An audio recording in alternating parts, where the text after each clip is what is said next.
Le romancier Christophe Onodibio aime la mer, le sud, les histoires d'amour et de filiation. Et bien voici son nouvel opus, Croire au merveilleux, qui fait écho à son précédent roman. Ça s'appelait Plongée. Histoire touchante et solaire d'un père qui tente de survivre après la mort de sa femme et qui va retrouver ses forces, notamment auprès de son fils. Une écriture à la fois nette et délicate. Sarah Lasry a exploré son univers. C'est perché sur les toits de Paris que nous avons retrouvé Christophe Onodibio. Bon, on entend les bruits de la ville.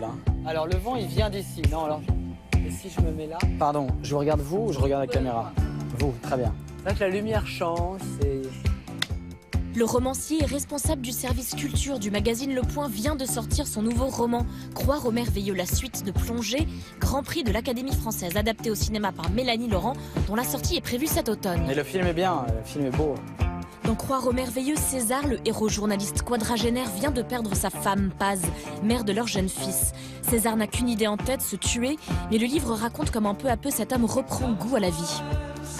Ce qui m'intéressait, c'était d'entreprendre, de raconter comment un homme, aujourd'hui, parce que ça parle aussi du monde contemporain, peut revenir à la vie, et comment un homme va accepter petit à petit aussi de devenir un père. Pas seulement l'enfant, il est là, mais d'oser être un père, d'oser vraiment plonger en lui pour pouvoir se dire j'ai des choses à transmettre à ce petit garçon. La force du roman réside dans le choix d'évoquer le deuil dans un lieu solaire, la côte amalfitaine. C'est cette quête un peu folle d'un homme qui va donc dans les lieux de l'amour, donc les lieux du soleil, la côte amalfitaine, c'est les lieux où il faut absolument emmener quelqu'un qu'on aime. C'est magnifique, c'est l'eau absolument pure, les citronniers, la falaise qui tombe dans l'eau, c'est le sud de l'Italie, c'est absolument sublime. Ce sont des grottes sous-marines. Il va refaire, en fait, reparcourir le territoire de leur amour pour essayer de trouver des réponses. La question, c'est aussi ça. Est-ce qu'il faut revenir dans les lieux où on a aimé quelqu'un qui n'est plus là? Lui, il pense que oui. Croire au merveilleux est le 6e roman de Christophe Onodibio et c'est toujours à travers le personnage de César qu'il nous fait pénétrer dans son univers, une façon pour lui de porter un regard parallèle sur le monde. Depuis mon premier roman, je prends toujours le même personnage qui grandit avec moi, c'est une sorte d'alter ego. C'est pas moi, mais parfois il y a des points vraiment de jonction.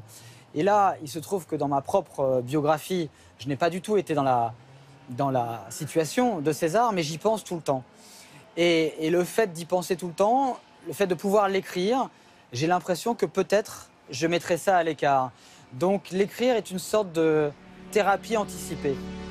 Le roman d'Onodibio est aussi une ode à la mythologie grecque et aux premières histoires de son enfance, peuplée de sirènes et de héros de l'Antiquité comme ultime rempart face à un monde qui s'écroule.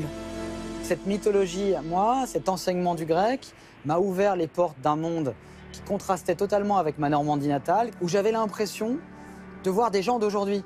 Les dieux grecs, ils ressemblent à des hommes, ils sont capricieux, ils ont des tonnes d'aventures, des amants dans tous les sens, il y a des histoires de jalousie terribles, ils se font des mauvais coups entre eux, mais ils accompagnent aussi les hommes, ils sont toujours là. Dans ces histoires-là, moi, qu'on me racontait, il n'y a jamais eu des meurtres au nom de Dieu. On ne tue pas au nom des dieux de l'Antiquité.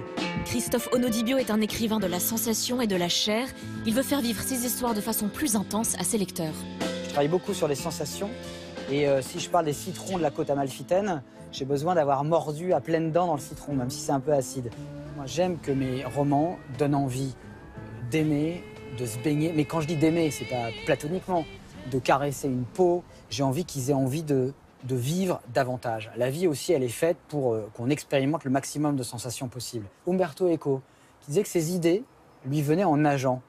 C'est vrai que quand je nage, les sensations que je reçois m'aident à échafauder quelques intrigues, à inventer des personnages.